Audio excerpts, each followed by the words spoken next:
Bai bakarrik da bai legearen erreforma onartu dute gaur goizean Kongresuan PSOEk PPrekin adostuta. Diputatuak goizeko 12etatik egon dira bilduta bozketa egiteko.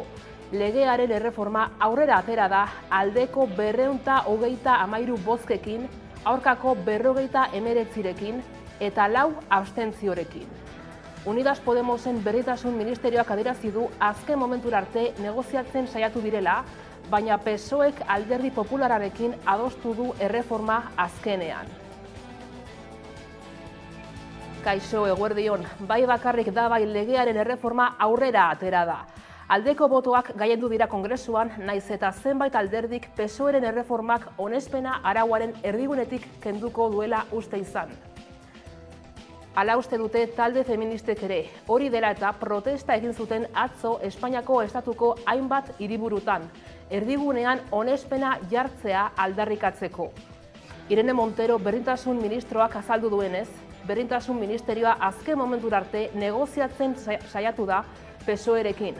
Haren ustez, sexu askatasunaren berme integralaren legearen erreforma atzera pausua da.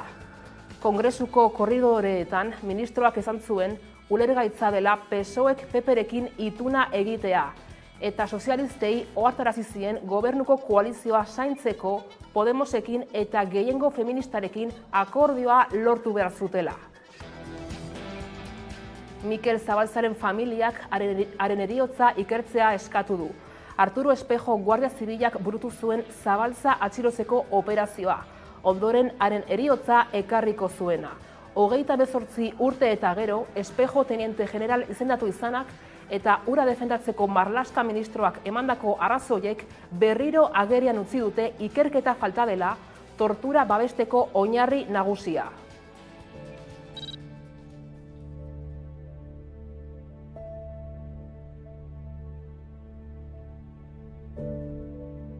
¿A qué resolución judicial concreta, dígame fecha, juez, órgano judicial, el general Espejo está o estuvo imputado formalmente y se le formalizó acusación? ¿Acaso tienen miedo ustedes a que pueda testificar que cargos del Partido Socialista Obrero Español del gobierno de Felipe González fueron cooperadores necesarios en el encubrimiento de un crimen cometido hace ya 37 años en plena transición? Ha sido premiado un torturador, es así de claro. Lotza sentitzen dut, ez dut egoki ikusten. Azken irain honek berriz ere begiak ireki eta meskeriak zapuztu dizkigu. Eta gogorarazi egin digu duela 37 urte ginen puntu berean gaudela. Hots, inoiz botatzen utziko ez duten horma gotor baten aurrean. Jaurlaritzak ez du helegiterik aurkeztuko EAEko auzitegi nagusiaren autoren kontra. Azken egunotan auzitegi nagusiak Arabako zor marka berriarekin estatuan merkaturatzeko behin-behineko baimena geldiarazi zuen. Erabaki honek zenbait erreakzio sortu ditu, ezta Nerea? Abra elkarteak zenbait alegazio aurkeztu ditu eta sinadurak jasotzen ari da Change.org plataforma. Bestalde, Eusko Jaurlaritzak adierazi du ez duela helegiterik aurkeztuko eta Europar Batasunaren erabakiaren zain izango dela. Hemendik aurrera 50 euroko isuna izango dute behi autobusa ordaintzen ez duten erabiltzaileek. Gazteizek Tubisako araudia aldatuko du behiko begiraleek isuna jarri alizateko ordaindu gabe sartzen direnei. Arau hauste horrek 50 euroko isuna izango du, tranbian bezala. Erdia 25 euro izango da goiz ordainduz gero.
Eguneko titularrak aipatuta heldu diezaiogun eguneko gai nagusiari.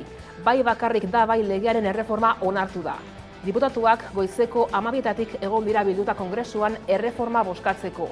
Azkenean, hau aurrera atera da, aldeko 223 bozkekin, aurkako 59rekin eta 4 abstentziorekin.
Mikel Zabalzaren familiak haren heriotza ikertzea eskatu du.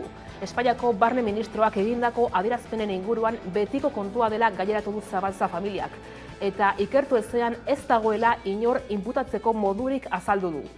Bien bitartean, Arturo Espejo Guardia Zibilaren izendapenak eta Marlaska ministroak hura defendatzeak berriro agerian utzi dute, ikerketa falta dela tortura babesteko oinarri nagusia.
Jaurlaritzak ez du helegiterik aurkeztuko EAEko auzitegi nagusiaren autoren kontra.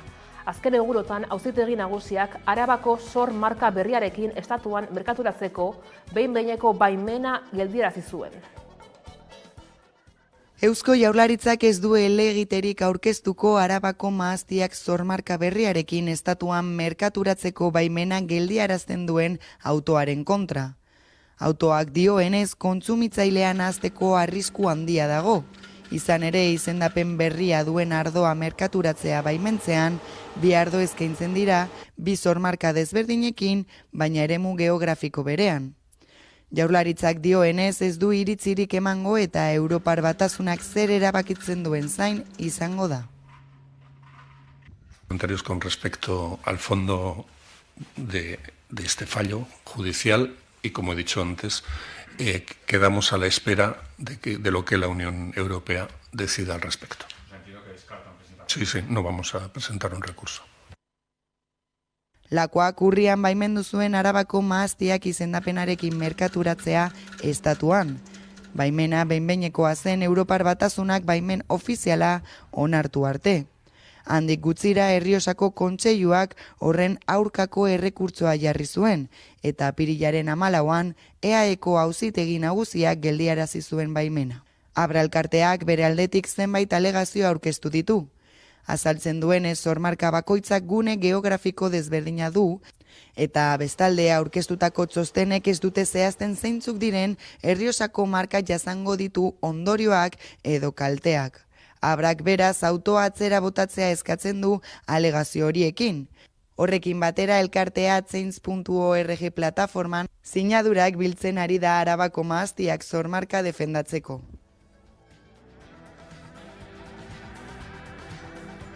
Hogeita lau ordutan bi garraiolarien lan istripu hilgarriak salatzeko elkarteratzea egin du ELA sindikatuak. Astelehen goizean 29 urteko garraiolari bat hil zen AP68 autobidean kamioia iraulita. Eta astearte goizaldean bestea AP bat errepidean kamioia errepidetik atera eta amilduta. Sindikatuaren arabera, aurten 6 langile hil dira Araban eta Hego Euskal Herrian gutxienez 17 behargin hil dira lan istripuetan azken 4 hilabeteetan. Esto, ¿hacia dónde se van a poner? ¿Allá?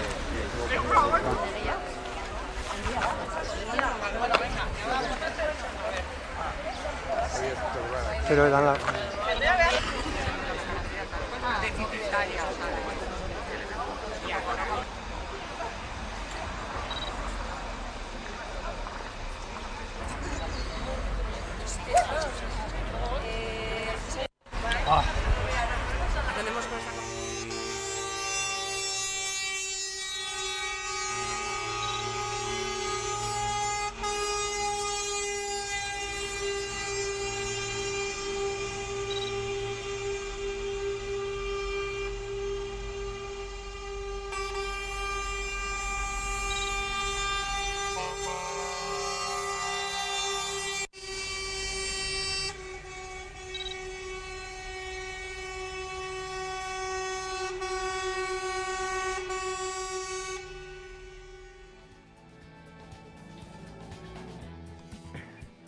Osasun publikoaren desegiaren aurka protestak egin dituzte sindikatuek Araba, Bizkaia eta Gipuzkoako hainbat ospitaletan.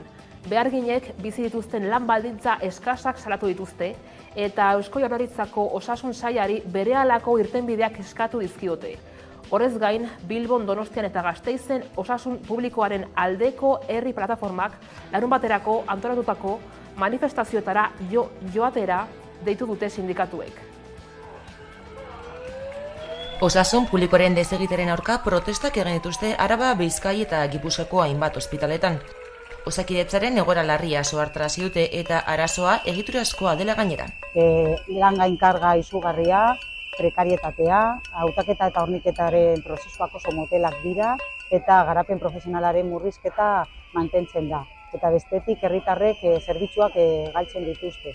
Guretzat hau onartezina da eta horregatik mobilizazioak egiten jarraituko dugu astero, maiatzaren 2 egun greba egin arte. Beharginek bizi dituzten lan baldintza eskasak salatu dituzte eta Eusko Jaurlaritzako osasun sailari berehalako irtenbideak eskatu dizkiote. Osasun sailburuak jarrera berbera mantentzen du. Alde batetik Osakidetzako langileen lan baldintzak ez du negoziatzen eta bestetik legebiltzarrean gure osasungintzaren eredua aldatuko duten dokumentua aurkeztu du inorekin adostu gabe. Bien bitartean, Mingen Zupiria Jaurlaritzako bozeramaileak Radio Euskadin sindikatuei leporatu die Osakidetzari buruz gezurrak esatea. Hala azaldu duenez, sindikatuen mobilizazio legitimoak gorabehera, lakoa osasun publikoa babesten eta bertan inbertitzen ari da, eta ez osasun sistema privatizatzen. Sindikatuen hitzetan baina, Osakidetzak ez du beste planik murrizketak aplikatzen eta langileak ez dutzen jarraitzea baino. Egoera horrela, mahai sektoraleko sindikatuek maiatzaren 18 eta 19 bi greba egun deitu dituzte mahaiaren blokeoa, egoeraren larritasuna eta sailaren konponbide eza salatzeko. Horrez gain, osasun publikoaren aldeko herri plataformak Bilbon, Donostian eta Gasteizen larunbaterako manifestazioak deitu ditu. Arantzadik eta Galdakaoko udalak ukatu egin dute PSek eta EAJak biktimei buruz salatutakoa. Bi alderdiek Galdakaoko alkateak etaren terrorismoa egin zutenak biktimen zerrenda batetik kenditzan eskatu dute. Arantzadik baina argi utzi du ez direla giza eskubideen urraketa larrien biktima gisa sailkatzen, baizik eta beste kategoria batean. 2173 pertsonek parte hartu dute, galdetegiak emaitza deigarriak, desanguratsuak eta oso kontuan hartzekoak azaleratu dizkigu eta gure gizartea hobeto ezagutzeko ere aukera eman digu. Demokraziak batez ere konpromisoaren sentimentua eragiten dio herritarren erdiari eta gobernuei dagokionez balio eta printzipioak eduki ditzaten lehenesten dute galdetegian parte hartu duten herritar gehienek, 75%, eta hori eraginkortasunaren gainetik baloratzen dute. Bestalde, agintariei balioak eta printzipioak lehenetxiarren eskarmentua eta prestakuntza eduki dezaten ere eskatzen zaie. Klima larrialdiaren harira, lehorteek kezkatuta dute Copernicus Europako klima aldaketaren zerbitzua. Iazko datuak aztertu dituzte eta nabarmendu dute Europak bere historiako bigarren urterik beroena bizi izan duela 2022an. Bere udarik beroena kontinente osoan erregistroak eta lehorte orokorrak daudenetik. Klima larrialdi honetan denoko hartu gara lehorta eta temperatura altuak gero eta ohikoagoak direla. Eguzki eta bero egun gehiago ditugu eta euri gutxiago egiten du. Elurregunak ere gutxiago dira eta testuinguru horretan Copernicus Europako klima behaketa zerbitzuak iazko datuak hartu eta aztertu dituzte. Ondorioztatu dute Europak bere historiako bigarren urterik beroena bizi izan zuela 2022an eta inozko uda beroena izan zela. Zehazki 2022ko Europako batez besteko temperatura 1991 eta 2020 aldiko batez bestekoa baino 0,9 gradu zentigradu altuagoa izan zen, eta udako datuei erreparatuz gero batez besteko temperatura baino 1,4 gradu zentigradu altuagoa izan zen, temperatura errekorra gaindituz. Urtea halaber prezipitazioen volumen baxuak markatu zuen, eta temperatura altuekin batera lehorte orokorra eragin zuten. Inguru horretan baso zutek gora egin zuten. Nafarroan esaterako 15.000 hektarea baino gehiago kiskali ziren iragan ekainean.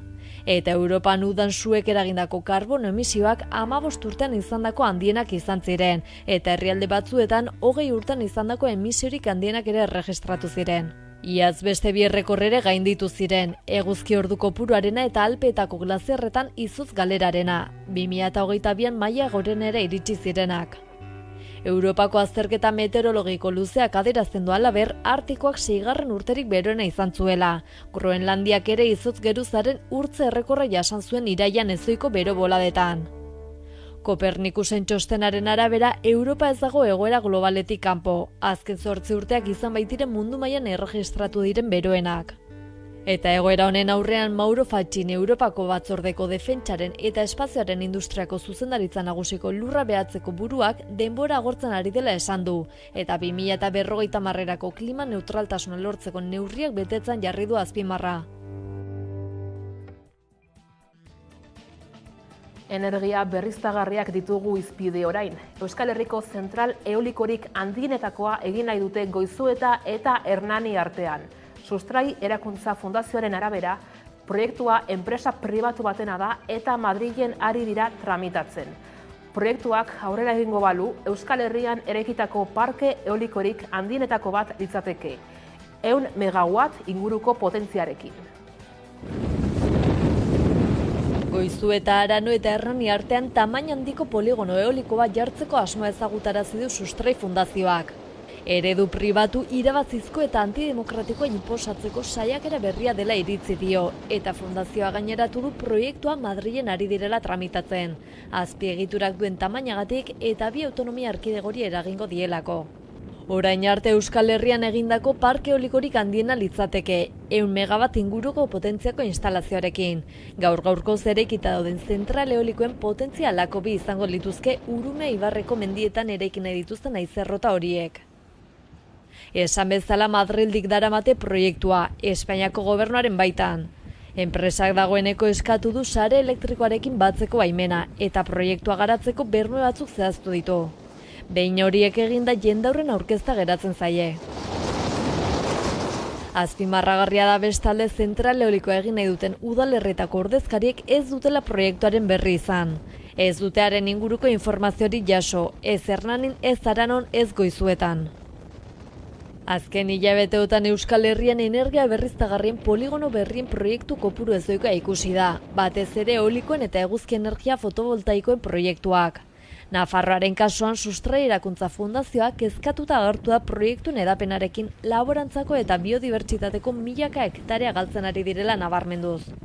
Testu inguru horretan salatu du Urume Ibarren egin nahi den parke eoliko handi hori diseinatzeko tenorean ez dutela plangintza demokratikorik egin, eta ez dituztela gizartaren premiak aintzat hartu.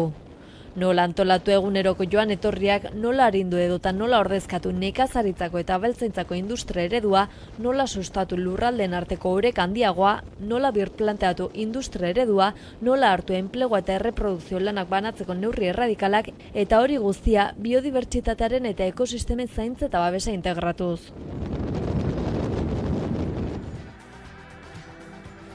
Emakumeek Zeledon gorpuztu ahalko dute. Horrela adierazi du Gasteizko blusa eta nesken batzordeak. Gorka Ortiz de Urbina nork ordezkatuko duen erabakiko dute, eta adierazi dute 5 urtez, bai neskek eta bai blusek Zeledon izateko aukera izan ahalko dutela. Nerea. Neska eta blusen elkartean udaletxeko kultura zinegotziarekin elkartu dira eta Zeledon berria aukeratzeko kontuan izan behar dituzten zehetasunak aurkeztu dituzte. Horien guztien artean azpimarratzekoa da pertsonai mitikoa emakume bat izateari atea ireki diotela. Blusa eta nesken elkarteak aho batez onartu du Zeledon berria aukeratzeko prozesua. Gorka Ortiz de Urbina azken aldiz izango da Zeledon eta 2024ko Gasteizko jaietan beste norbaitek jantziko du Zeledonen txapela. Elkarteak Estibaliz Kanto kultura zinegotziarekin bilera bat izan zuen eta Gasteizko pertsonai mitikoa aukeratzeko prozesuaren ibilbide horria aurkeztu zion. Batzordeak, berdintasun ordezkariek, zinegotziak eta gaur egungo Zeledonek parte hartu zuten bileran. Onartutako dokumentuak zenbait urratz biltzen ditu. Besteak beste erabakiko duten eragileak nortzun diren, noiz hasiko da prozesua eta nola izango den aurkezpena. Horrekin batera zenbait bete behar zerrendatzen ditu. Kuadrilla bateko kidea izatea, EAEko hizkuntza ofizialetan zuzen hitz egiteko gaitasuna eta kuadrilla bakoitzak hautagai bat aurkeztuko du. Gainera, orain arte ez du inoiz emakume batek lekukoa hartu. Beraz, izan daiteke 2024ko Zeledon lehen aldiz emakumea izatea. Zaki dugu da, Zeledon pertsonaia izango dela orain arte izandakoa bezalakoa, eta barrutik doan pertsona edo izan daitekela edonor. Blusa eta neska komisioaren parte den edonor izan dezakela, errepresentatu dezakela Zeledon. Eta gaur egungo izenarekin, Zeledon izenarekin, jantziekin, eta aldatuko dena da, pertsonaia mantenduko da, eta aldatuko dena da, hori gorpuzten duen pertsona. Bestalde erabaki duten beste araua da ordezkaritza urteak gehienez 5 urtekoa izatea. Gauzak horrela, Gorka Ortiz de Urbinaren azken jaitziera urtengo jaietan izango da, eta litekeena da, hemendik aurrera ibilbide hori emakume batek egitea. Hasi dira Iruñeko auzoen festak. Bihar botako dute txupinazoa Sanduzelai auzoan asteburu bete egitarauarekin. Kontzertuak, kalderetea, erraldoiak eta kale dantzak, banan-banan auzo guztien festen desfilea Sanferminak iritsi arte. Hasi da atzera kontua Sanferminetarako. Asteburu honetan Sanduzelaiko festak ospatuko ditugu Iruñ herrian. Auzo guztien artean lehendabizikoa da Sanduzelai kohetea botatzen, eta bere gibeletik auzo guztiak Sanferminetarako lasterketan. Egitarau oparoa 12.000 biztanle dituen auzoarendako. Aurten nobedade batekin, 2 festagune. Hortziralean txupinazoa. Larun batean auzoko kuadria guztiak kalderetearen bueltan bilduko dira. Eta egunoz, Jon, Katalintxe, Gartzia eta Maritxu erraldoiak auzoko, zoko, ume eta gurasoekin batera ezker eskuin arituko dira jirabiraka. Eta noski, arratsean kontzertuak. Nahi duenarentzat gaua hurrengo eguneko goiza lagun artean besarkatzeko. Hala ere, Sanduzelaiko auzokideek auzoko besten antolaketan topatzen dituzten oztopo guztiak salatu dituzte. Izan ere, duela urte batzuetatik aintzin, auzo elkarteak antolatzen dituzten auzoetako festak enpresa pribatu eta irabazi asmokoak balira bezala tratatzen ditu Iruñeko udalak. Betiko auzoetako aldarria da oztopo gutigo eta laguntza gehiago ematea. Eta Sanduzelaiko festak txantreari luzatuko diote lekukoa datorren asteburuan. Hasi da auzoen karrikadantza uztailera arte.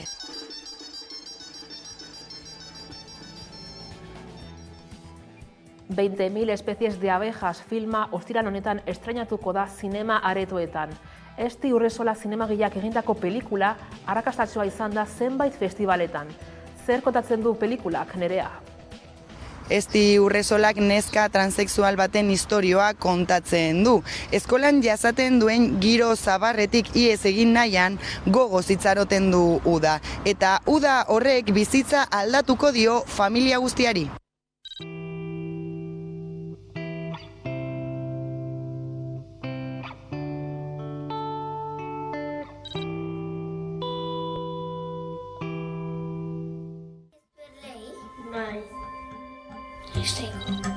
¿Eres médico?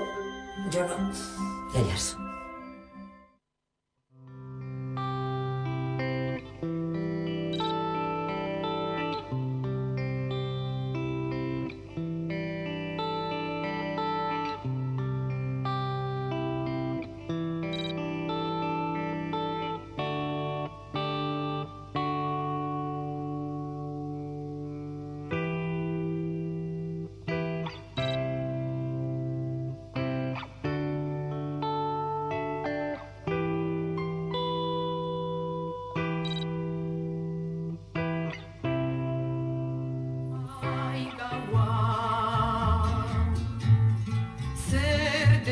Eta orain 3 buelta emango dizkiogu zuari, desioak bota aurretik.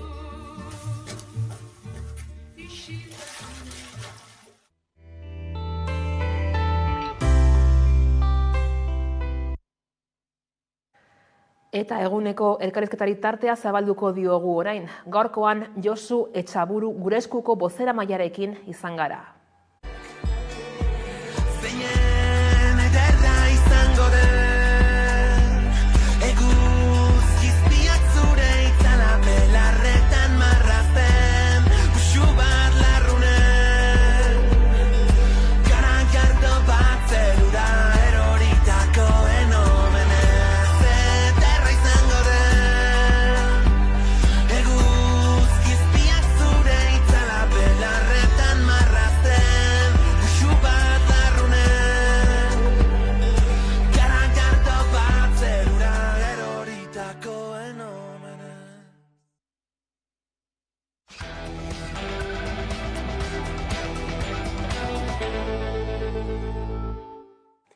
Amabiterriak direla iritsi da eguneko elkarrizketa nagusiari heltzeko unean, eta hortarako gaur gurekin Josu Etxaburu gure eskuko bozeramailea dugu. Ondo etorri gurera. Eskerrik asko, gonbidapenagatik. Eta hasteko ezer baino lehen bazorionak gure eskuri, izan ere aurtengo urte honetan 10 urteko ibilbidea, betetzen du, erabakitzeko eskubidearen aldeko apustu eta egitasmo honek.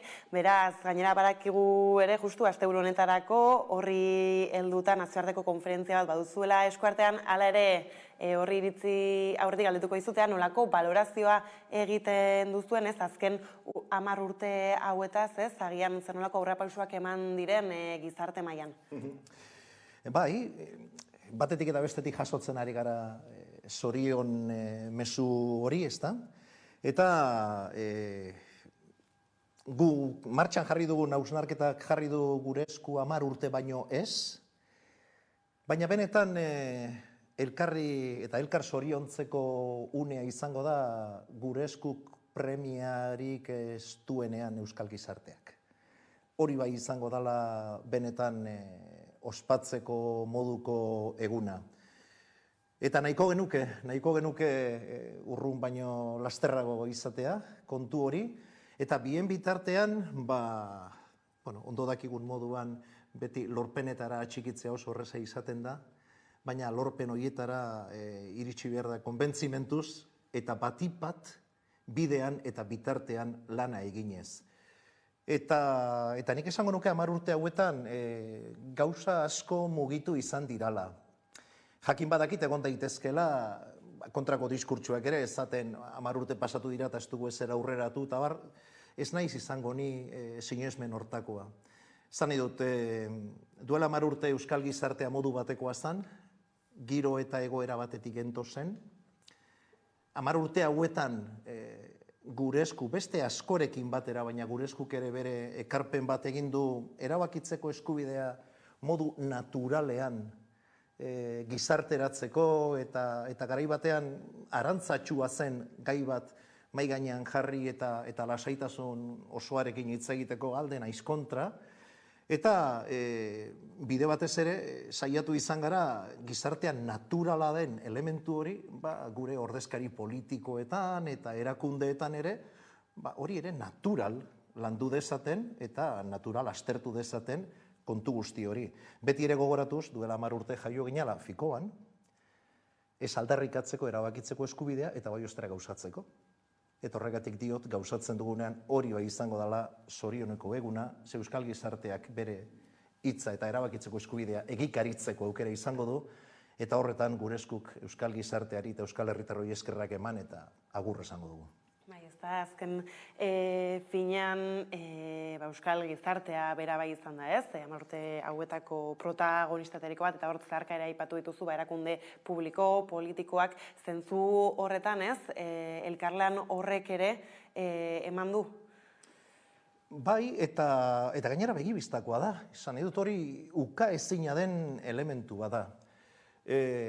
Nabarmena da gure esku 10 urte hauetan ekimen diferenteak egin dituela, guztia koloretsuak eta alba da burujabetza prozesu hau irripar zabalenarekin eta naturalenarekin eta zintzoenarekin egin da, eta egia da ostera, baita be, eta guk alaxe sinesten dugu behintzat, egindako hainbat eta hainbat ekimeni esker etorri izan diralakero beste erakunde batzuetan hartu diren erabakiak.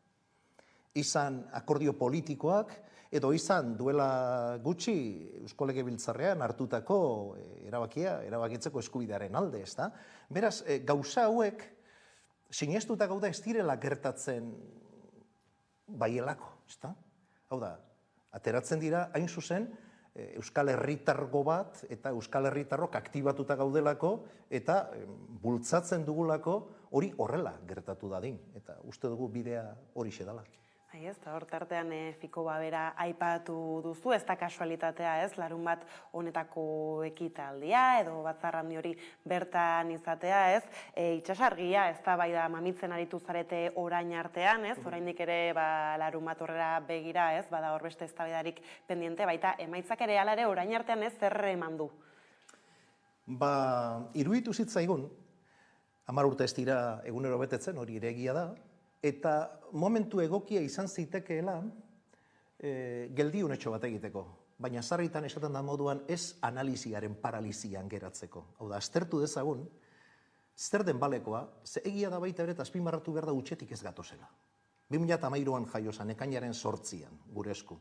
2 urte geroago, eskura prozesua martxan jarri gendun, esaten, herri ekimen hau nola antolatzea nahiko genuke, ezta? Eta oraindik hainbat elementu eskura horietan agertzen diranak balekoak dira gaur egun. Baina ezin dugu ahaztu ere eta ezin diogu buelta eman eta beste nonbaitera begiratu, esaten dugunean, azken 10 urtetan Euskal Gizarte asko aldatu dela, eta Euskal Herritarrok ere asko aldatu garela, eta militantzia ereduak asko aldatu dirala, da atxikitzeko moduak asko aldatu dirala. Beraz, behar gendun, ziurgabetasun egoera hauetan, eta horregatik, iruditu zitzaigun kontzeptua, itxasargiaren kontzeptua interesgarria zala, ez? Argia.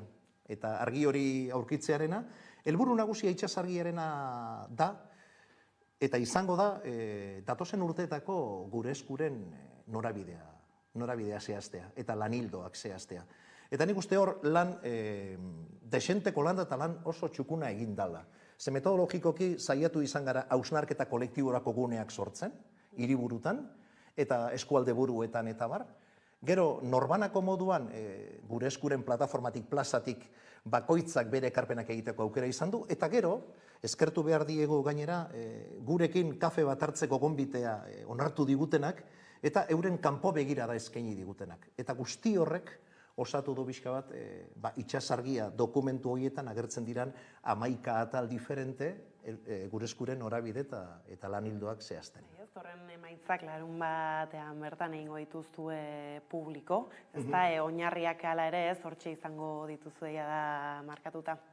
Ira bat, ze duela 10 urte aipatzen genduen herri bat ginala, herritarron garaia dela, eta erabaki nahi dugula. Eta 10 urte geroago, kaso guri behintzat ez zaigu ezer iraultzaileagorik eta berriagorik bururatu hori berrestea baino. Eta 10 urte geroago esatea ez. Jarraitzen dugu herri bat izaten, jarraitzen dugu herritarroan garaia izaten, eta jarraitzen dugu erabaki nahian. Beraz, hortik abiatuta, bai berretsi ditugu hainbat lan lerro, esate baterako, Euskal Herriari, hau da, 7 lurraldei begirako proposamena dala gure eskuk proposatzen duena, proposatzen diona Euskal Gizarteari, jakinda esatea errezagoa dala egitea baino, hori ere egia da, ez dut uste inolako ariketa nostalgikorik egin dugunik, eta bai aurrera begirako ariketa bat, eta gainera plazaratuta garatzeak eta egikaritzeak dituen arazo guztiak. Baina aldi berean, esanez gu pres gaudela langintza horretan aritzeko. Eta gero badira beste lan lerro batzuk ere interesgarriak, nazioarteari begirakoak, esate baterako, eta hortik dator fikobako ikusmira baita be, nik uste dugu denetatik ikasi behar dugula, burujabetza prozesu guztietatik, eta gero badago beste elementu bat ere plazaratzea gustatuko litzaigukeena. Eta da, izenburuak berak adierazten du nolabait, 10 urte baino ez. Eta horrek adierazten du burujabetza prozesuak prozesu dirala. Eta gustatuko litzaigukeela azkar batean egikaritzea, baina kostatuko dala, bai? Kostatuko dala. Beraz, badira elementu batzuk interesgarriak gure ustez hor, eta gero gureak diran propio diranak, ez? Euskal Herritarrak aktibazioa, alduntzearena, antolaketarena, eta bar, nik uste hortik joko dugula. Baina aipatu zu nola importantea baden bide horretan, ez? Iturri ezberdinetatik edatea, eta zentzu honetan, ez? Orain honetan nazio artera begira jarriko zarete, eta hor besteak bestez mainguru zentralei errepatuta bada lehenbiziko bat, ez? Lurralde gatazken konponbidea Europako eremuan izena daramana. Zentzu horretan, ez? Zer da, azpimarratu gura duzuena lerroburu horri begira? Nik azpimarratuko nukeena da, era bat lerrokatuta datorren ideia. Eta da, burujabetza prozesuek, datozen urteetan emango diren burujabetza prozesuek, nazioartean ere jokatuko dirala. Eta horretan, argitasun legearen bidetik, edota koiuntura desberdinak sortuko dituzten abagaduneetatik, ikasteaz aparte, geure buruak ere prestatu behar ditugu, eszenario berri horretan, Euskal Herriak ere ahots propioa izan dezan. Beraz, kanpora begira baldin bagaude, eta kanporako begira da hori, baldin badaukagu hain zuzen horregatik da. Uste dugu, Europak momentu honetan duen egiteko modua, hau da, barne gatazkatzat jotzea, estatu baten barruan gertatzen diren, Kataluniarekin edo gurekin edo gallegoekin gertatzen diren horiek, momenturen batean doktrina hori aldaarazi behar dugu. Eta argitasun legearen bidez, edo sortzen diren beste tresna batzuren bidez, argitu nolatan herri bateko sujetu politikoak diranak, euren etorkizuna erabakitzeko zer nolako baldintza betze behar dituzten. Eta baldintza horiek betetzen badituzten, onartuak izango dirala. Beraz, beste Europa baterako bidea irudikatzen hasia gara. Gainera, gero bigarren mainguru zentral hori badago bideratuta, ez? Prozesu horretan herritarrek zer nolako aktibazioa duten erreparatzeari, ez? Zentzu horretan ze joera ari dira gailentzen? Aitortu behar da globalizazioak kalte desentekoa egin diola baita ere esparru eta adar askotatik ekimen kolektiboetara biltzearen ideia hortara, ezta? Egia da gerozta norbanako tasun gehiago duen gizarte batean garatzen ari garela komunitateak, eta ostera gure aldarria beti da, eta jakin badakigu, uraren kontra gabiltzala. Eta gainera jakin badakigu, guk nahiko genuken besteko jartzunik ere ez duela estatus politiko berriaren eztabaida honek, eta tarteka agertzen den gaia badala, eta beti eskertuta, baina ez nahiko genukeen besteko indarrarekin. Beraz, guzti horrek pixka bat sortzen duena da, zailtasun hori. Baina ostera, behin hori aitortuta, dorren irteera zein da, hau da, desesperantzan habitatzea, desesperantzan jarraitzea, eta gure mesua hain zuzen esperantza mesua da. Eta gure mesua da esaten, begira, nik uste denok bat gatozela esaten dugunean egingo dugu, ez? Sinesmenetik datorrena, egingo dugu. Perfecto. Eta egiten dugunean ospatuko dugu. Baina egin behar dugu, bai? Eta bitartean, eta nik uste prozesuaren garrantzia hortxe dagoela, ezta? Bitartean zer egiten dugun. Eta gure nahia da bitarte horretara aldan eta Euskal Herritar gehien ekartzea, aldan eta Euskal Herritar gehien ahalduntzea momentua iristen denean. Denok jakin dezagun momentu horretan zer egin behar dugun. Eta horretan justu bada itzordu importantea beraz, orain hitz egiten gabiltzana, hor, ikuslei mezua zabaltzaren ere, aipatu zuen nola, gonbiatu zuen jendea izena emateko aurretik, ez? Bai, eta oraindik izena emateko aukera guztiak daude, eta nahiko genuke fiko batetzea, nahiko genuke, bai?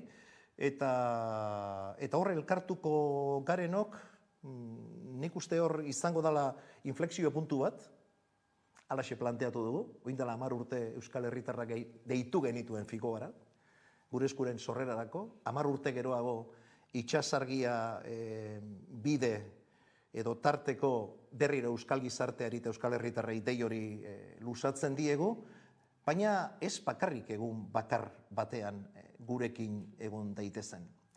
Ze egia da, bagatoz 300 mendi argistatzetik, badugu uztailaren 1, 2 eta 3 anturrarekiko, hainbat proposamen eta egin behar, baina baita ere jendea bitartean behar dugu. Eta nik uste, zabalduko dugun mesua hori ere badela, ezta? Burujabetza prozesuan denok garela katebegi eta bakoitzak baino ezin duela bere lekua bete. Eta horrekin ere badago lotuta ez, babestu duzuen Larunbateko 2. deialdi bat ez, baina nola azterketak euskaraz eta euskari jartzen zaizkion ez traben aurka egingo den mobilizazioa gure eskutik horri nola erreparatzen diozue? Gure eskutik erreparatzen ari garena da, burujabetza osoa ez izateak sortzen dizkigun buruko minak. Haserreak, ulertezinak, eta gainditu beharreko harresiak. Beraz, gure eskuk datozen urteetan ere bide hori hartuko du. Eta da, hemendik kanpo hartzen diren hainbat eta hainbat erabakik, nolatan Euskal Gizartearen garapenari eta Euskal Herria izango dan horri eta garen horri kalte egiten dion. Beraz, gure diskurtsoa bada burujabetza osoaren nahi hori, eta bitartean egingo duguna da gure burujabetza oso hori igatzen, mosten, kentzen, arresi bihurtzen dituzten guzti horiek salatu, azken batean Euskal Gizarteare konstiente izateko badirala burujabetza materialarekin zerikusia duten hainbat eta hainbat elementu, gure ekarpena estatus politikoaren zera hortatik izango dela, baina burujabetzarena datozen urteetan, eta gaur da eguna ere, eremu estrategikoa dela. Eta oso ondo dagoela bakoitzak gure borrokak egitearena, baina borroka partekatua izan behar dela. eta horrekin lotuta ere badago, bueno, injustu, ez, Udaberriko portatik bueltan garela, ez, eta horiek ere eman dute zer edo zer, eta hortartan izan dugu aberri eguna bera, ez, guztizko deialdiak izan dira, batzuk alderdi politiko deitutakoak, bestatzuk, bueno, ez, deialdiak elkarrekin ospatzera, bestak beste ez, Donostian izan zinen batera ekimenak deitutako hitzordu horretan, esango zenuke, eta, bueno, lehentxeago ere ez, aktibazioaz aritu garela agian badu lotura, aberri egunak oraindik ere balio duela lotzeko, ez, Euskal Herritarrak norabide berera begira? Elementu interesgarria dela, iruditzen zaigu, bai? Eta gainera, bertako leloarekin erabat bat egiten dugu, ezta? Bagara, badugu, eta gogoratzen naiz, bertan baita ere beste ideia bat plazaratu nuela, gehitzen esaten eta bada garaia, baita ere, honetan beste urrats bat aurrera eman dezagun, hitz egin dezagun hitz egin beharreko guztia, baina bada garaia, Zesarri askotan gainera erabakitzea eta bar asko lotzen da gure eskurekin, baina gure eskutik esaten duguna da, gure eskuk igual hori plazaratu egiten dugula, oraintxe egiten ari garen moduan, baina hori euskal gizartearen gehiengo baten nahia dela. Beraz, euskal gizartearen gehiengo nahia baldin bada, argi dago bagarela, argi dago badugula indarra, baina baita ere argi dago badala garaia urratsak benetan esatetik egitera jauzi hori eman dezagun. Eta Donostian bakarrik ez, Elorrion ere izan zara azken askotan, kasu honetan gaztez inguratuta, buru jabetza izan duzue izpide, eta hor, nola ikusten dituzu gazteak eurak ez alako gaien bueltan? Jo, lehenengo eta behin, eskertu beharra dago, horrelako ingurutan egotearena, eta gonbidapena jasotzea eurekin partekatzeko. Nik uste oso interesgarria izan zela, eta gainera bertan alaxia azaldu nuen, ez ezala izan aurreneko aldia elkarri begiratuz burujabetza prozesu ez hitz egiten duguna. Eta nabarmena da, balekoa izan zen, pixka bat ikusteko gazteen inguruan burujabetzaren bide hori nolatan irudikatzen ari diren, eta nik uste oso interesgarria izan zala baita ere, edo hala pentsatu nahi dut, eurentzat ere, jakitea pixka bat gure eskuren burujabetza prozesua nola irudikatzen ari gara. Ze egia da, entzulegoaren batazbesteko adina 19-20 urtetakoa izan da gure esku duela 10 urte jaio izana, galdetu nuen, ea gure esku esan da zer datorkien burura, eta baziran esan zutenak jaia, baziran esan zutenak gizakatea, eta bateko naiz besteko, baina asko gurasoekin eta hurbildu izanak, ezta? Eta mai gaineratu nuen beste ideia bada, lehen aipatu duana, borroka guztiak datozen lekutik burujabetza klabeetan ze ondo, baina estrategia bateratu bat behar dugula, herri gisa aritzeko, herri erronka horri aurre egiteko, eta alde hortatik saiatu ginen azan, gure esku zein pantailatan dagoen momentu honetan asaltzen, ikuste ezkertu zutela, eta gonbitea hor geratu zen, elkarrekin lanean jarraitzeko. Ez denen aritu gara nola gure esku 10 urte, baino ez, eta beraz prozesuak oraindik ez, aurrera begira jartzen gaitu, eta hor badira bai ala bai klabeak ez, gaur eguneko belaunaldi gazte horiek. Bai, eta hor arrisku handi bat ere badago. Arrisku diferentea daude. Arrisku nagusiena da gehiagizko lubakiak, bai? Hau da, bakoitzak oso beretik aritzea eta ikusmira estrategiko hori galtzearena, Zesarri askotan galdetzen diet, eta nola motibatu jendea, ezta? Eta motibatzeko moduak badira norberak etxetik dakarren motivazio hori, ezta? Ze nahi ditugun gauzetara ederki asko atxikitzen gara, baina gero atxikitzeko ere, nik uste Euskal Herritarroi eta Euskal Gizarteari estrategia bateratu bat eskaini behar zaigula. Eta horrek ere ilusioa piztu dezake. Eta zen, ara, ez? denok ari gara burujabetza ekimenetan da burujabetza utuak egiten, halako Euskal Herri bat irudikatzen ari gara, lotuko natzaio, bai? Proposamen honi. Eta arrisku nagusiena da, belaunaldiok elkarri begiratu eta elkarrekin hitz egiten hasi behar gara. Jakinda, egiteko moduak, esateko moduak, asaltzeko moduak desberdinak dirala, ala beharrez, alaxe izan behar da. Baina horrek ez du kentzen, oinarrian dagoena jokuan ez dugunik partekatzen. Eta hortik abiatu behar gara. Eta horretarako kontua ez da jende gaztea zaharrago garen non egiteko moduetara erakartzea, ez? Gazteek zilegitasun osoa dute. Eta hala izan da, eta hala izango da, euren estrategiak egiteko moduak eta bar, baina partekatu behar ditugu. Bai? Partekatu behar ditugu. Inolako inposaketari gabe, baina partekatu behar ditugu. Ez horretan urratsgehiago ematen diren. Eta gaizlatuta martxan da inoiz egin den ikurrinik handiena sortzeko finantzaketa kolektiboa, ez? Hau, talentxago ere aipatu duzu, ez? Nola Frantziako turra, Euskal Herriko lurraldean abiatuko den, 3 egunez Euskal Herria beraz zeharkatu egingo du, beraz, konde guzu ez, zer duzuen esku hartan ez, oraindik ere enteratu ez denarentzat. Enteratu ez denarentzat, esan uztailaren 1, 2 eta 3 turra gurean izango dela, eta zehaztasun gehiago esan da, 3 etapak Euskal lurraldeetan emango dirala. Ze norbaitek pentsa dezake aurreneko 2 ematen dirala EAN eta 3. ostera Frantziara pasatzen dela. Bidasoaren bestaldean Euskal Herritarrak eta Euskal Herria bizi da. Beraz, 3 etapa horietan, bat egiten dugu hor beste leku batzuetatik eta egindan deialdiarekin, hau da ikurrinaren simbologia hori erabiltzearekin, eta ari gara hor ikurrinari berea ematen, baina egin nahi duguna da ikurrin uholdea sortu, esan nahi dut. Erra xamarra izan daiteke, irteeran, Bilbon, jende andana bat elkartzea, baina ez dugu nahi hori bakarrik.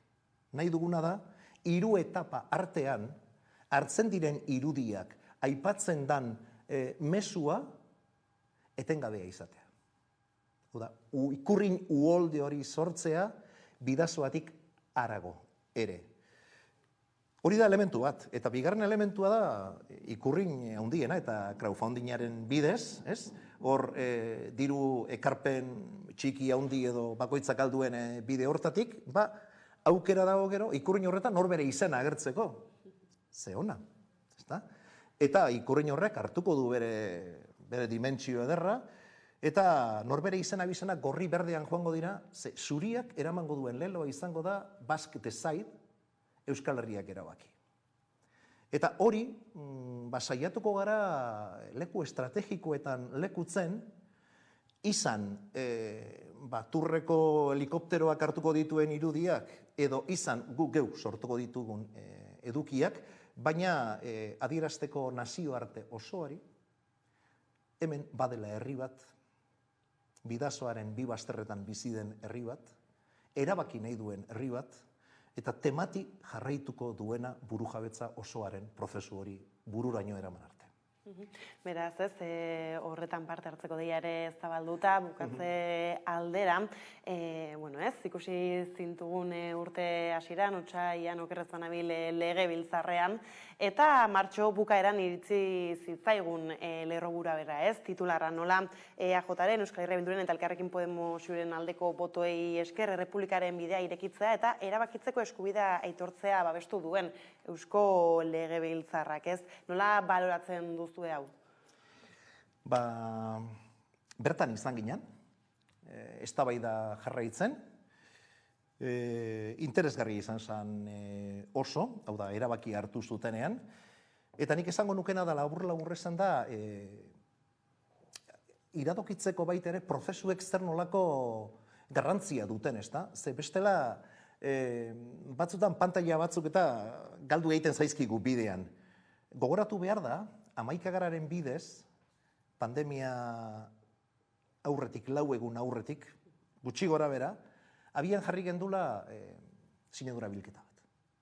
Sinadura bilketa horretatik, 25.000 sinadura jaso, eta gero Arantzazuko adierazpen bat lotu zitzaion. Eta guzti horrekin, Eusko Legebiltzarrera abiatu ginen, eskubide eskaera baliatuz, eskatzeko guzti hori hartuta, ainguraketa moduan edo helduleku moduan hartuta, eskatuz Legebiltzarrari tresnak sortzeko. Tresnak sortzeko, hain zuzen Euskal Herritarrok erabaki dezagun. Hortik etorri izan gero, hain zuzen, aipatzen duzun adostasun kontu hori, nik uste 75 legebiltzarkidetatik 58, hau da, 177 erabakitzeko eskubidearen aldeko autua egitea, beste mugarri bat dela iruditzen zaigu. Norbaitek pentsa dezake baita ere bakarrik deklaratiboa dela eta horrek ez karamatzala inora, guk ez du guztiago horrela denik, baina baita ere, justu momentu horretan ez genduna zan, eskertzen dugu eta hartutako erabakia bere horretan balioan ipintzen dugu, baina ez da nahikoa. Bai? Jarraitu behar dugu lanean, hain zuzen, orain onartu dena, 177ak Eusko Legebiltzarrean, baiezkoa eman dion hau, garatzen eta egikaritzen. Hori da gure mezua honetan. Bai, ez da nire legebiltzarretik aurrerago, arinago ere parkatu, ez? Iritsi izan zaizkigu erabakitzeko eskubidearen aldeko ahotsak, ez ere, esaten duzu bezala bada, babesik eta handiena jaso duen unea hau. Beraz, orain epe laburrean, ez, esan bezala ez da nahikoa, espero da mugimendu berririk? Nik uste deno gaudela jakitun hauteskunde garaietan gabiltzala, bai? Eta mugarria bera garrantzitsua da. Orain egia da, seguruenik batzuk eta euskal gizarteak ere, hein handi batean, burua beste leku batean daukala, eta guk erritmo horiek ere onartzen ditugu. Konforme. Baina, ezin duguna da, hauteskundeak direlako, edo ez dakiz zer gertatzen delako, atzeratzen joan. Erabakitzeko eskubidea premiazko elementu bada.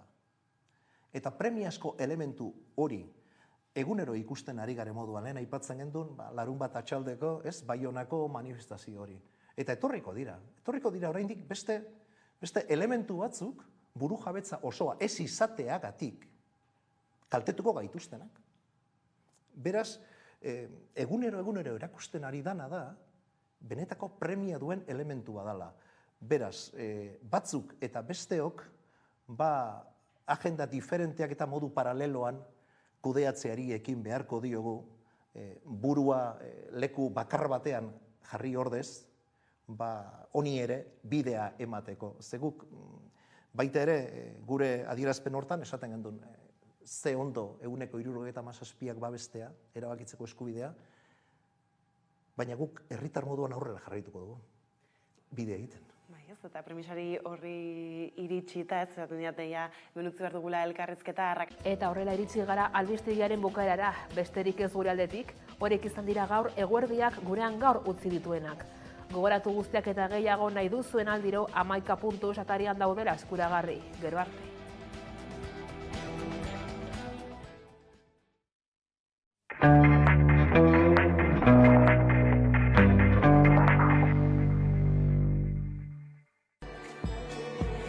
Zeinen